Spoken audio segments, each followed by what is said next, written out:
পরিবারের কোনো সদস্যের একটাই সমস্যা, সেটা হচ্ছে কোলেস্টেরল হয়েছে চোখের কোণে বা চোখের কোণে ফ্যাট জমেছে বা চোখের পাতার ওপরটাতে একটা মোটা পুরু ফ্যাট।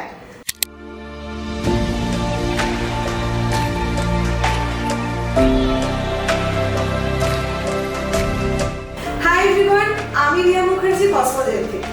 আমার কাছে একটা কমন কোশ্চেন প্রচুর আসে। তোমরা অনেকেই আমাকে ইনস্টাতে ফেসবুকে পিং করো যে আমাদের পরিবারের কোনো সদস্যের একটাই সমস্যা, সেটা হচ্ছে কোলেস্টেরল হয়েছে চোখের কোণে বা চোখের কোণে ফ্যাট জমেছে বা চোখের পাতার ওপরটাতে একটা মোটা পুরু ফ্যাট। তো এটা কিভাবে রিডাকশন করবো? আমাদের এখানে সব থেকে স্পেশাল ট্রিটমেন্ট সেটা হচ্ছে এখানে আমরা কটারি লেজারের মাধ্যমে এটা সম্পূর্ণ পেনলেস প্রসেসে 1 ঘন্টার মধ্যে রিমুভ করে দিই। এটা ফিরে আসার সম্ভাবনা একদম 0%